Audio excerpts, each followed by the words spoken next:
Merci de votre attention. L'actualité ce soir, la marche de l'opposition, le meeting des associations et mouvements de la majorité présidentielle, un mercredi très politique au Togo. Images et déclarations à suivre tout à l'heure dans cette édition. Lomé, capitale ce vendredi de la 8e conférence UMOA des ministres de l'Emploi.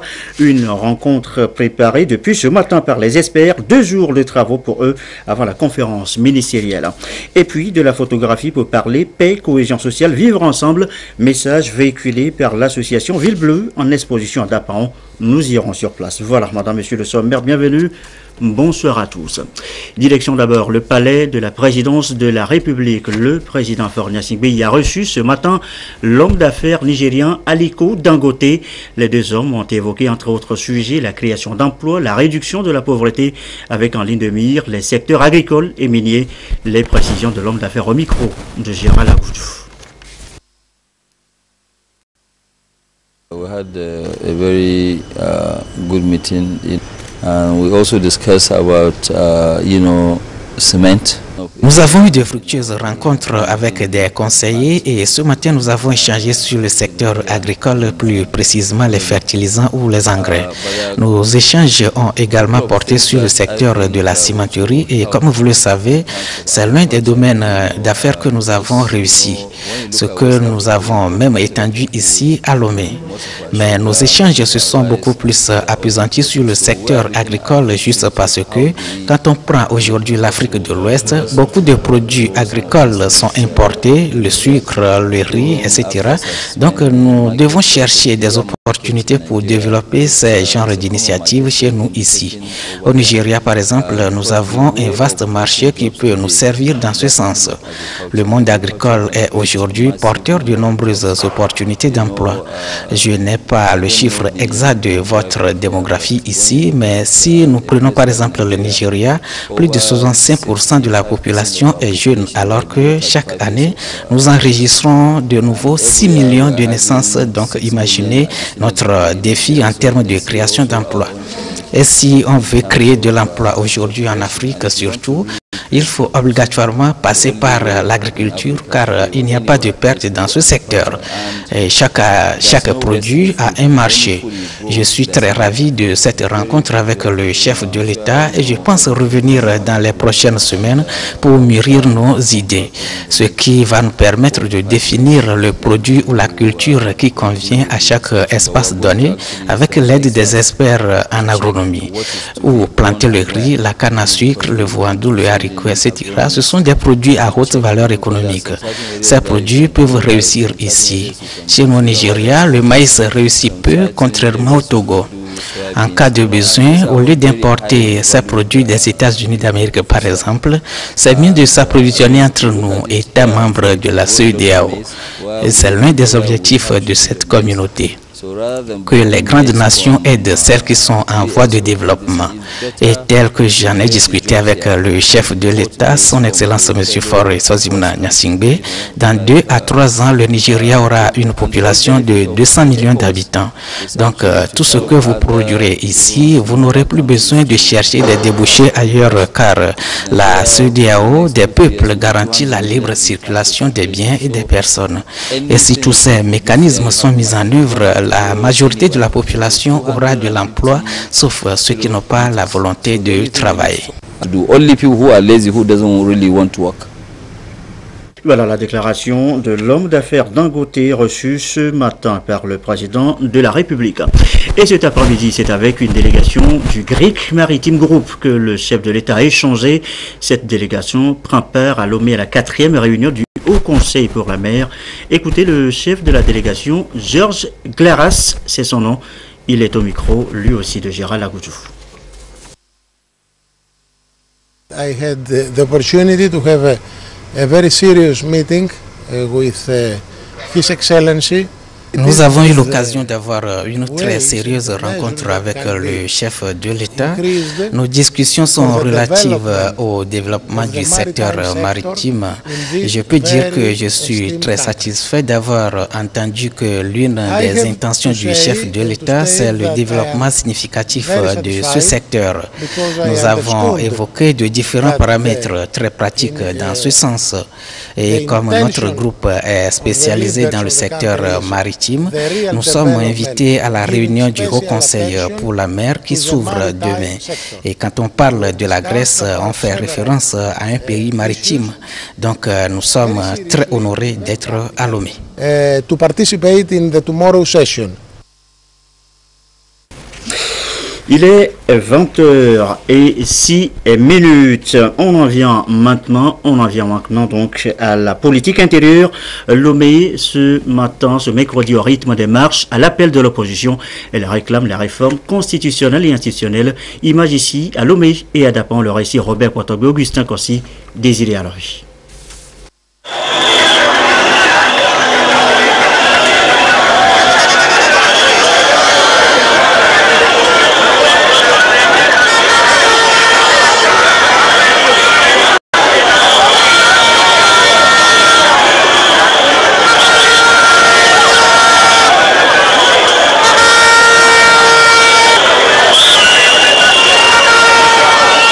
Partis d'Atikoumé, Begakmoto et de Bossimé, ils ont sillonné certaines affaires de la ville de Lomé. Les militants et sympathisants des partis politiques de l'opposition togolaise, réunis dans le CAP 2015, le groupe des 6 et le Parti national panafricain.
Une marche qualifiée par les responsables de l'opposition du Pacifique pour plus de démocratie au Togo.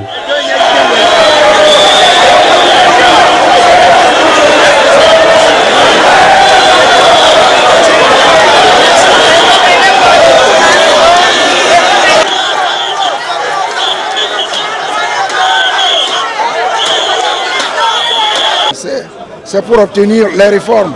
Mais vous savez, quand nous parlons des réformes, si on synthétise, on parle de retour à la constitution de 92. Nous avions une constitution qui a été votée majoritairement par les Togolais en 1992. Nous demandons qu'on remette les choses à l'endroit. Ce que nous voulons, c'est que dans les jours à venir, qu'on ait une vraie avancée qui permette de comprendre que les choses réellement ont changé au Togo, que l'alternance est une réalité et que la démocratie est une réalité pour l'ensemble des Togolais. Parti du Carrefour, direction régionale de l'action sociale, la marche pacifique organisée par le CAP 2015, le groupe des 6, le PNC et Santé du Peuple a suivi l'itinéraire arrêté à Dapan.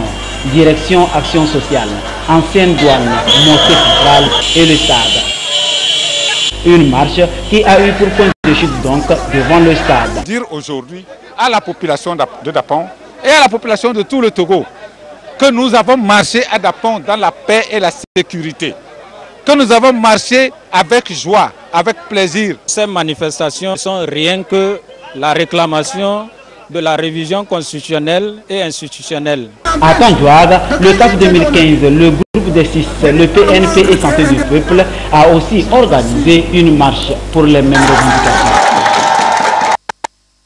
Côté pouvoir, les militants et sympathisants de l'Union pour la République ont répondu ce même mercredi à l'appel du collectif des mouvements et associations de la majorité présidentielle. Grand meeting sur le terrain Forever, où ils ont réaffirmé leur engagement à œuvrer pour la paix, la cohésion sociale et aux côtés du président Faure Gnassingbé. Reportage Serge Tastom, Lucassi.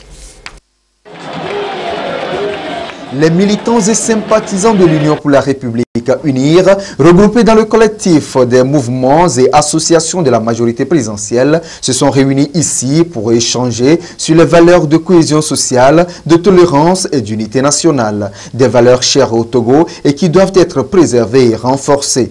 Venus de divers quartiers de Lomé et de ses environs, ces militants et sympathisants sont également appelés à travailler pour faire du Togo un pays fort et prospère. Les réformes réclamées à corps et à cri engagent l'avenir de tous les citoyens togolais qui tous les désirent.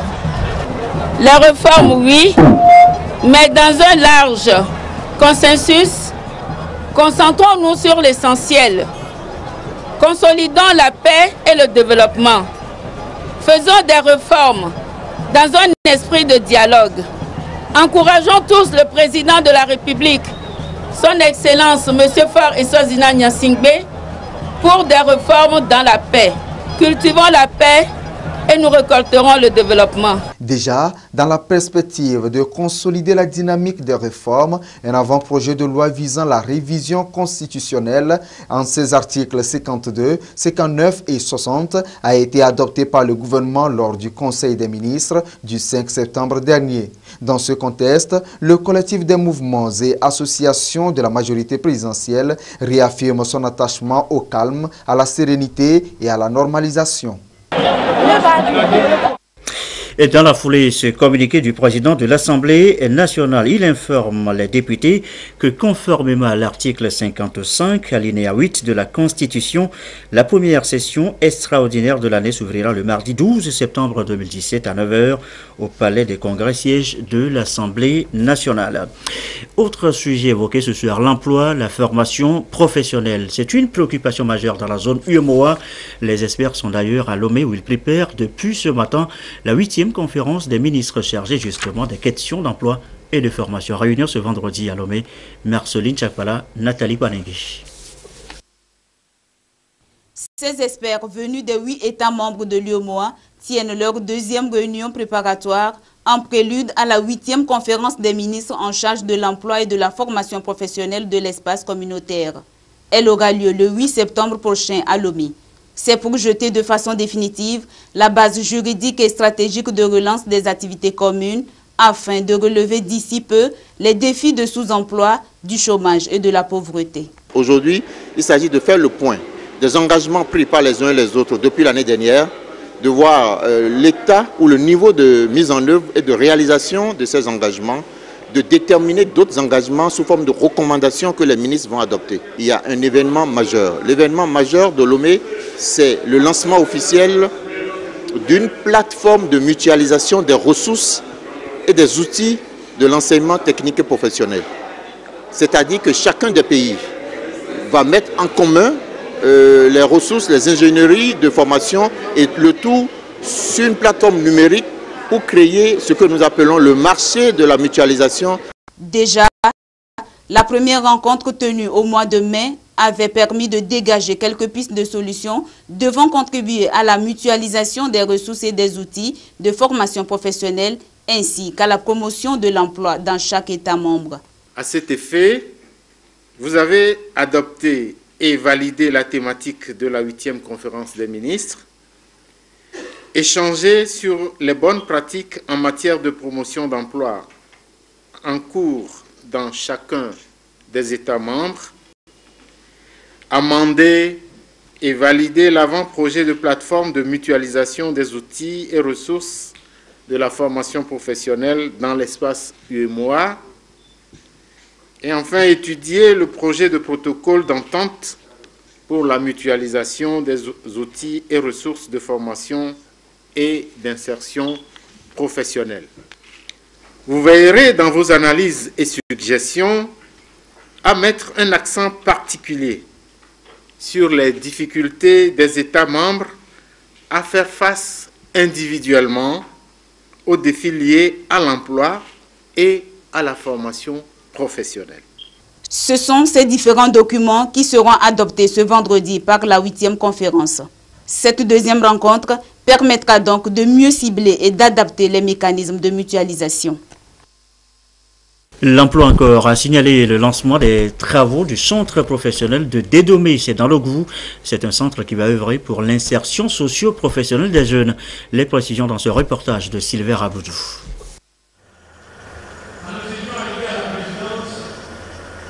La construction de ce centre d'enseignement professionnel de Dédomé a pris corps en 2014 et répond aux objectifs d'insertion socio-professionnelle des jeunes.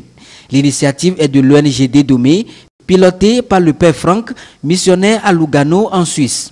Cette ONG reçoit ici le soutien du gouvernement qui apporte son appui à cet ambitieux projet à travers la construction de nouveaux bâtiments dont les travaux ont été lancés par la NADEB, Agence nationale d'appui au développement à la base, qui prend en charge la réalisation de l'ouvrage. Nous avons bien voulu venir lancer les travaux de construction d'un bâtiment de 4 classes, d'un bloc de latrines et puis d'un forage pour le centre de formation professionnelle de Dédomé. C'est d'aider tous les jeunes, où qu'ils soient, à s'épanouir. Et qui parle de l'épanouissement d'un jeune prend en compte son éducation. Et donc le gouvernement togolais fait même sien ce projet du révérend Père Franck, parce qu'il vient aider à concrétiser la politique de l'éducation et de l'insertion socio-professionnelle de la jeunesse au plan national. Le centre dispose de quoi démarrer en attendant cette formation qui embrasse plusieurs filières, notamment la mécanique, la menuiserie, l'électricité, la chaudronnerie, la coiffure, l'électronique et bien d'autres pour permettre aux jeunes d'acquérir des compétences pratiques en matière d'emploi. Ce centre qui répond aux ambitions du gouvernement compte donc récupérer des jeunes déscolarisés à qui seront données des formations pour une meilleure insertion socio-professionnelle. Et nous avons pensé de pouvoir essayer de leur donner une chance de rebond. C'est très important. Essayons de donner aux jeunes la force de savoir qu'ils ont une force intérieure, la confiance intérieure. Le succès de la propre vie dépend de soi-même. Mais il faut parfois qu'il y ait un chiconote du dehors, comme celui-ci, un collège qui est proche, où je peux aller étudier moi aussi, pour pouvoir me redonner encore une chance de succès dans la vie. La jeunesse, c'est le nom du futur d'une nation. Et nous voulons vraiment soutenir cette jeunesse en leur permettant de pouvoir apprendre les métiers. Des initiatives sont en train d'être prises, notamment dans l'acquisition d'autres équipements et aussi du personnel pour le démarrage effectif de cette formation. Un acquis pour contribuer au développement socio-économique et au bien-être des jeunes. L'autre préoccupation ce soir, c'est à l'esprit, et surtout maintenant après le forum à Goa, comment faire en sorte que ce forum impacte la vie économique, la vie sociale de notre pays. Quelles sont les mesures prises pour capitaliser les acquis? Question-réponse, Luc Essi dans ce reportage. Le 16e forum AGOA 2017 de Lomé a offert l'opportunité au gouvernement, au secteur privé et à la société civile d'être en 8 États africains et des États-Unis d'Amérique présents à ce rendez-vous économique et commercial, d'accorder leur violon sur les défis majeurs à relever pour bénéficier pleinement de la loi AGOA. Le monde a changé en production. On ne produit pas et on cherche à correspondre aux normes. On cherche un client, on a la demande, on discute sur les normes, même avant de fixer les prix. Donc, chaque production devrait respecter les normes au démarrage. C'est ça la grande leçon. Secondo, nous avons compris qu'en fait, les autres pays qui ont réussi ont juste recherché des joint ventures. Quand vous allez en Chine, aussi fou que ça puisse paraître, on a des entreprises chinoises, mais on a énormément d'entreprises du monde entier. Vous allez en Éthiopie aujourd'hui, c'est la même chose. Donc tout ce que le Togo a à faire, c'est de mettre en place une stratégie battante de joint venture. Le centre des ressources AGOA installé à la Chambre de commerce et d'industrie du Togo depuis 2010, aura pour mission d'accompagner toutes les entreprises qui voudraient exporter sur les États-Unis. Il faudra au départ être éligible, n'est-ce pas, à l'exportation, notamment produire quelque chose qui soit parmi un produit qui est listé parmi les 6400 produits déterminés par les Américains et faire en sorte que le produit soit un produit normé. Il y a aujourd'hui les problèmes de normes, il y a aujourd'hui les problèmes de label et des problèmes de packaging. De la façon dont vous emballez votre produit, il peut être attractif et assurer une compétitivité. Alors donc, le secteur privé a eu tout cela comme information nécessaire, n'est-ce pas, à son évolution. C'est un peu comme si c'est maintenant que les entreprises togolaises vont entrer dans la danse. Au nombre des acquis de ce forum de haut niveau, on note entre autres le réseautage établi entre les entrepreneurs et hommes d'affaires togolais avec leurs homologues d'ailleurs. Des acquis que le gouvernement compte capitaliser en mettant en place plusieurs mécanismes d'accompagnement et de suivi. Nous avons des milliers de couturières et de tailleurs. Nous avons aussi quelques milliers de tisserands donc, qui sont dans le tissu traditionnel. Le Togo peut s'intégrer dans deux niches. L'exportation de tissus traditionnels, l'exportation d'habits qui soient faits par des tailleurs, des couturières, des stylistes. Le ministère du Commerce, en collaboration avec le Comité national, a travaillé à la mise en place d'un plan d'action opérationnelle pour la Goa. Et ce plan d'action sera piloté à travers un comité d'orientation stratégique où il y a le secteur privé et la société civile et l'État. Et il y aura un comité technique et un centre de ressources à Goa qui existe déjà. Le centre de ressources sera renforcé au niveau de la Chambre de commerce pour que les acteurs économiques puissent aller se renseigner, bénéficier de la formation aussi pour la mise en œuvre de ce plan. Ce qui est très bien, c'est que nous avons à nos côtés le gouvernement américain qui est prêt à nous accorder de la formation, de l'accompagnement à travers les agences comme l'USAID. 6400 produits issus de divers domaines d'activité tels que l'agro-industrie, le textile et l'agroalimentaire sont exportables vers les États-Unis d'Amérique sous la loi AGOA. Ce rendez-vous a noté le Forum africain FinTech, c'est le 15 novembre prochain à Abidjan. C'est un événement qui met la technologie au service des institutions et établissements financiers. Une campagne de sensibilisation sur le sujet commence demain à Lomé de Douaré pour en savoir un peu plus. Une nouvelle ère s'ouvre pour l'industrie financière dans la sous-région ouest-africaine. Africa FinTech veut promouvoir la technologie financière en Afrique et au Togo en particulier et aider le secteur bancaire, les opérateurs économiques et les consommateurs à tirer profit des progrès de la technologie numérique pour améliorer la productivité de l'écosystème financier de l'Afrique. Aujourd'hui, l'écosystème financier mondial a été bouleversé par la montée de la technologie et l'exubérance de l'innovation des places financières européennes, asiatiques et américaines ont totalement éclipsé l'Afrique. Et notre projet est né dans l'idée de pouvoir faire la promotion des technologies financières afin d'aider les institutions financières locales, africaines et togolaises d'emboîter le pas de celles des pays nantis. Les professionnels et experts en finance seront au rendez-vous le 15 novembre prochain à Abidjan pour ensemble saisir les opportunités de développement technologique récentes pouvant offrir une plateforme d'affaires aux entreprises émergentes et aux investisseurs. Aujourd'hui, avec les technologies financières, les populations pourraient gagner en temps dans les transactions financières qu'ils opèrent. Ils pourraient gagner aussi en minorant les coûts. Et aussi, ils ont une alternative aux prêts bancaires. Si aujourd'hui, par exemple, on pourrait passer pour un petit crédit 3 semaines plus pour avoir un crédit, nous pouvons dire qu'avec les plateformes de technologie, 2 heures pourraient suffire pour que quelqu'un obtienne un crédit.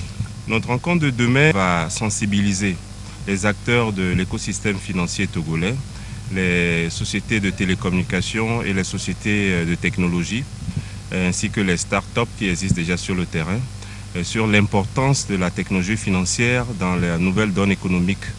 Africa FinTech Society se propose donc d'accompagner techniquement les institutions bancaires, d'assurance, les établissements financiers et les sociétés de télécommunications en leur proposant des programmes de développement technologique et numérique spécifiques à chaque institution.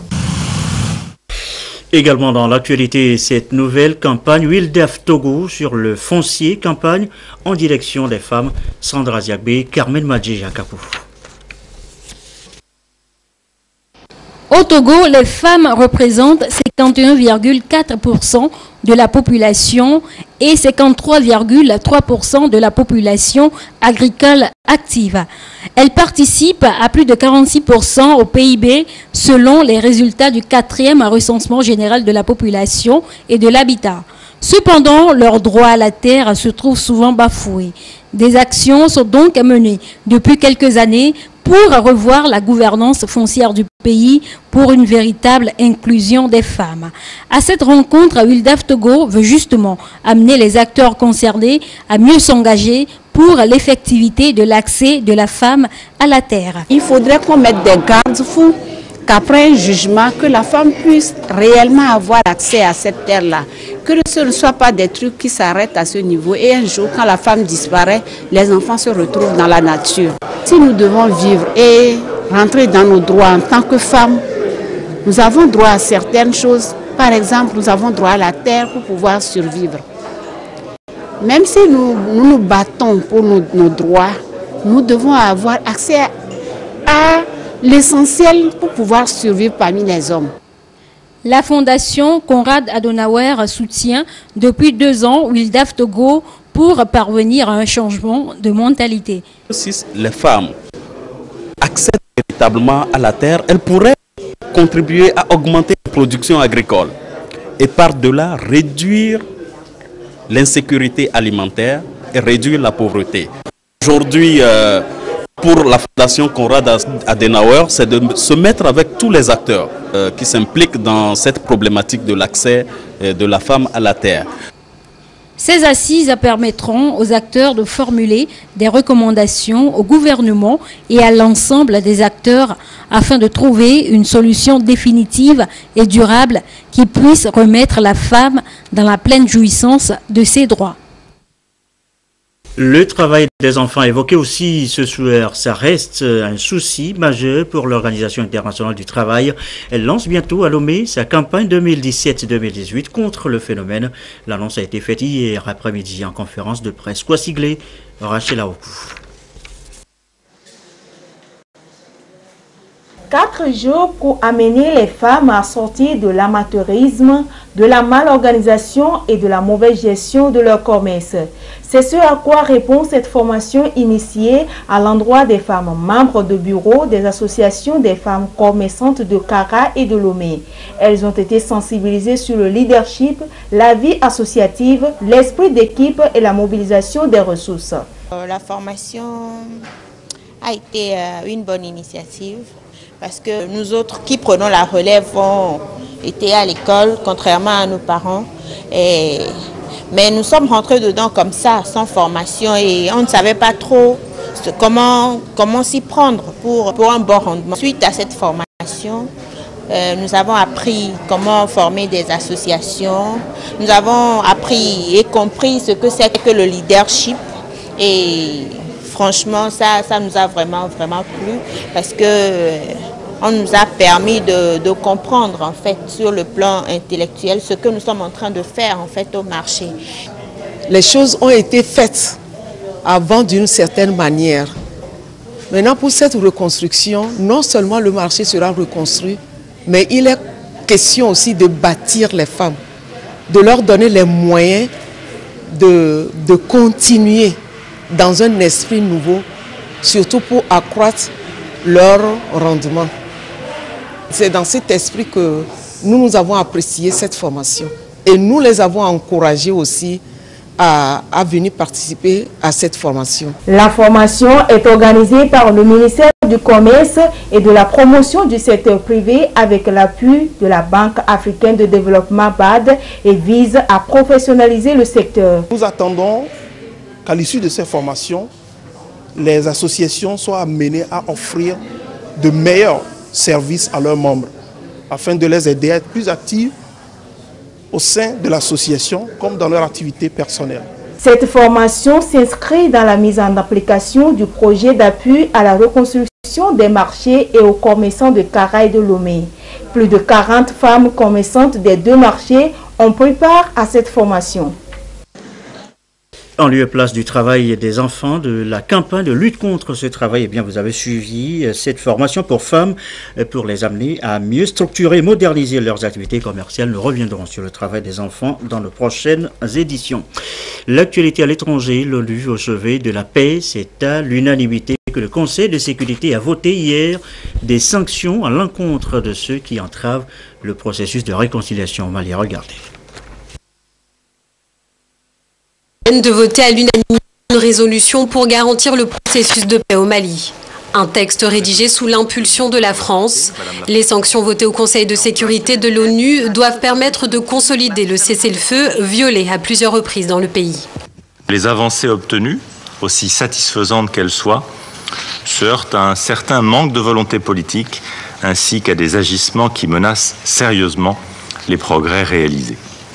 L'existence d'un régime de sanctions complétera utilement la palette d'outils dont nous disposons collectivement afin de parvenir à un règlement de la crise au Mali. La France insiste. Selon Paris, le régime de sanctions a été demandé par Bamako. La résolution de l'ONU se veut dissuasive. Les sanctions vont de l'interdiction de voyager au gel d'avoirs pour toute personne ou entité se rendant coupable d'obstruction à la mise en œuvre de l'accord, d'attaques contre les forces armées maliennes ou les casques bleus, de violation des droits de l'homme ou encore d'obstacles à l'acheminement d'aide humanitaire. Aucune personne, aucune entité n'est visée dans la résolution, mais une partie des regards se tourne vers les groupes armés présents dans le nord du Mali. Sur place, les soldats maliens font face aux djihadistes et aux groupes armés Touareg et leurs alliés.